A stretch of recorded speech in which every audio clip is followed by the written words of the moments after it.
First at 5, it seems like the rain we needed now won't stop. Yeah, but all of this rain that put a big dent in our drought will be coming to an end very soon. And behind it is a week of warm weather that'll just get hotter and hotter as we go. Well, first warning, Chief Meteorologist Tony Manalfi tracking what we're dealing with tonight. Tony. And I tell you what, the good news is outside. Looks like the roughest of the weather is just now exiting Brevard County.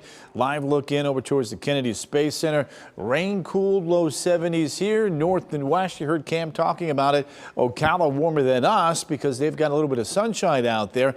But that sunshine is now leading to some redevelopment of some showers off towards the west, but the core, the heaviest rains are now building off to the east of Brevard County. Live look in showing that taking place, while up to the north here with a little bit of sunshine and a little bit of heating along and west of 75, we're starting to get some redevelopment of some showers, not thunderstorms as of right now. There's Hernando, east of Dunellen, heading up towards Ocala. Metro areas finally drying things out. Driving into work today, saw several accidents. The roads are still wet, so please be mindful of that. Heaviest rains down towards Mico, Barefoot Bay, getting ready to pull offshore, but not before we've had over half a foot of rain in parts of Osceola, eastern Orange County, close to 5 inches of rain. Northern Brevard County, about 4+ inches of rain. And that is starting to put a dent in some of those burn bands. Osceola, Brevard, no longer in those burn bands, so we are going in the right direction. Now this evening, we'll have a few more showers developing along the west coast. These will try to work inland, but it's not going to pack the punch and the ferocity of the heavy rain that we had earlier today. So some good news on that front. We'll watch those showers off towards the west, an isolated thunderstorm, but through 11 o'clock, warm and muggy. More in that developing heat and drier weather straight ahead.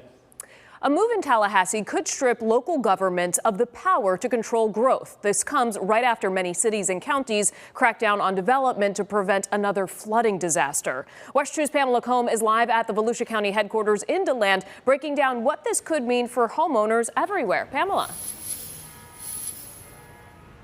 Well, the heavy rain we're getting is a reminder of Milton and all the damage left behind. And months after Milton, we saw a lot of local leaders put temporary bans on development in place. They also toughened stormwater rules. But if this bill is signed, they say all of those flood protection measures could be erased.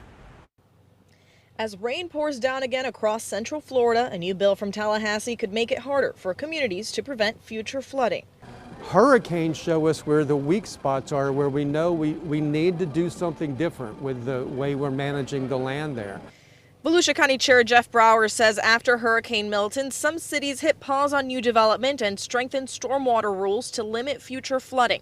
But he says a little-known bill, SB 180, could erase it all with just one signature from the governor. And the legislature is telling us you can't make those changes. You can't protect your own citizens. So who are we protecting? Just developers? If signed, the bill would void any land use changes made since August 1st of last year and block cities and counties from enacting new rules or bans on development for a full year after a hurricane.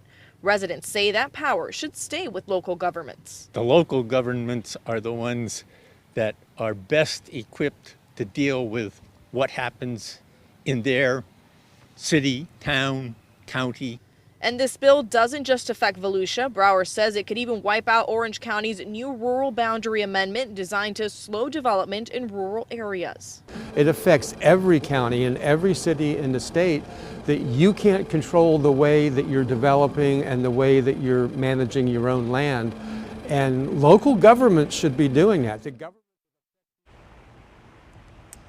And this bill focuses on emergency management, but tucked into the last page is this talk about the ban on local moratoriums and land rules. We asked Senator Nick DeShelley about the concerns in an email, and he said, quote, Senate Bill 180 ensures local governments focus on rebuilding communities, not stifling the recovery process. The bill empowers residents and businesses to recover more efficiently after disasters by streamlining, permitting, and reducing unnecessary regulatory hurdles. Now, the governor hasn't signed SB 180 just yet, but when he does, that will take effect immediately and it'll last through 2028.